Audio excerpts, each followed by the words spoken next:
man sanna sunnatan hasanah. Nabi niku dawuh mirip-mirip itu tapi redaksinya beda.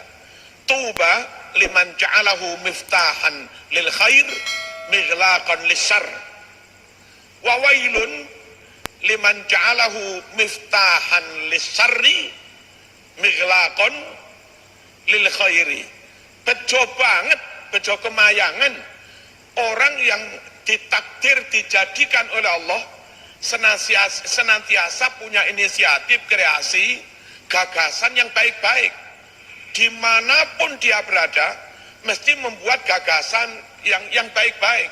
Teng mriki damel Madin, mengke terus saking mriki nyuwun sewu dipindah teng Kemenak Pusat mriko, terus gawe apa maneh ngoten ya Maftukin mengke.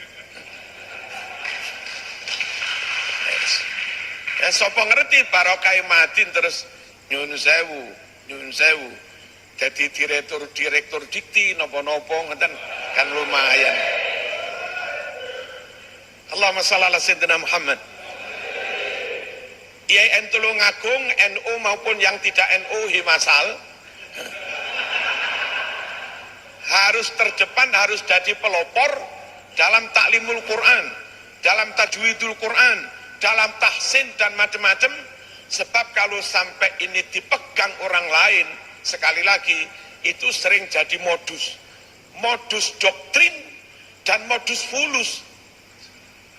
Kalau kita pondok-pondok kita yang membuka tahfidz, paling saulan nyun sewu SPP plus apa niki lampu macam-macam niku menamung 50.000. Terus mengke mangane santri namung 300.000, 350. Terus uang kas nggih kegiatan arek-arek 50. Kalau kita yang buka pondok tahfidz niku mentok saulan 400.000, 500 sak mangane zamuna.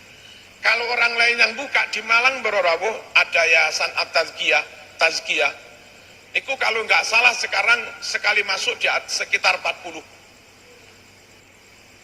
Niku antri zamuna. Per bulannya kalau nggak salah 3 juta lebih. Niku antri. Ojo sampai kasihan masyarakat. Wis tamat dari situ tahlilane ilang, sayyidinane ilang, wiritane ilang, trawai kepotong sudah persen,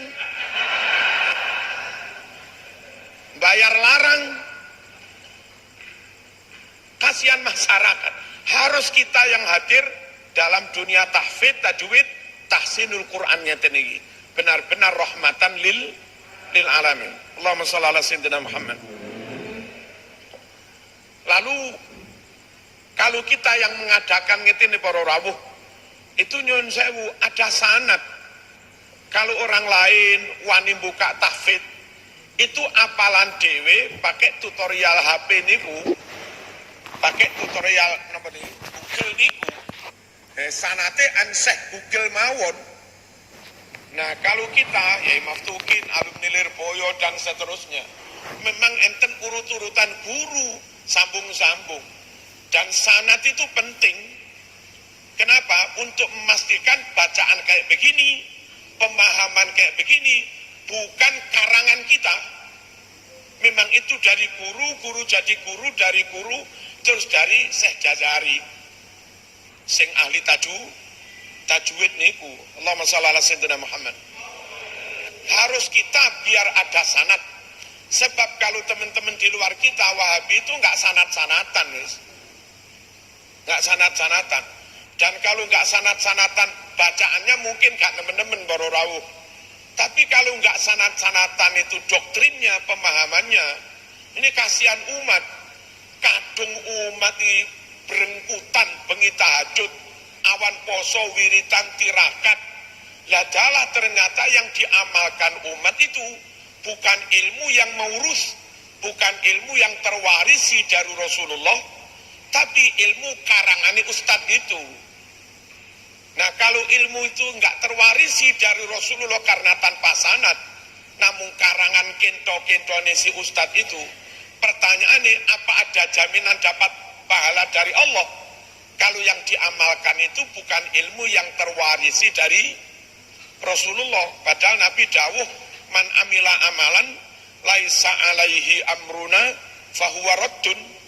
Melakukan amal ibadah, amal kolbi akidah, amal kolbi noto hati niat satunggalane, amal zahir ibadah dan yang lain-lain. Melakukan amalan nggak sama dengan apa yang kami perintahkan, sebab ternyata yang diajarkan nggak terwarisi dari Nabi, karangane dewe, fahuwa raddun.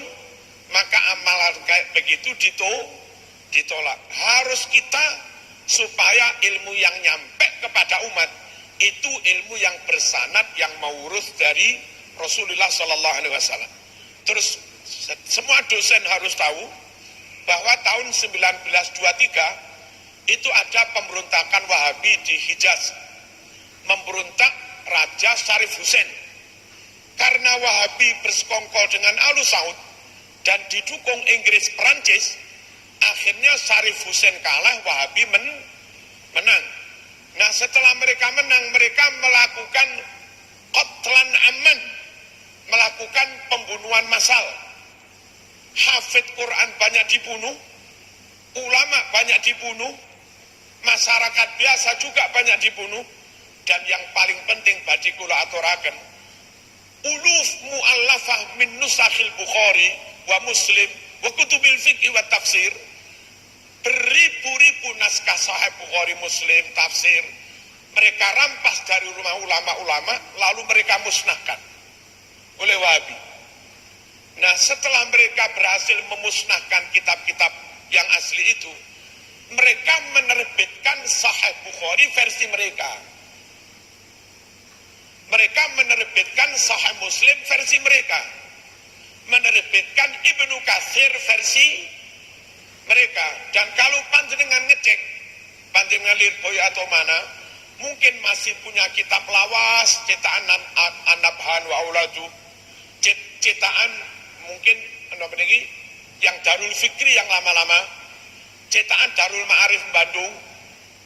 Sekiranya jenengan punya kitab yang lawas-lawas itu, terus bandingkan dengan kitab Bukhari tapi cetakan Saudi, bandingkan dengan I'anatul Thalibin yang cetakan Saudi, bandingkan Ibnu Katsir yang cetakan Saudi, itu banyak kalimat muharrafah, banyak kalimat yang dirubah.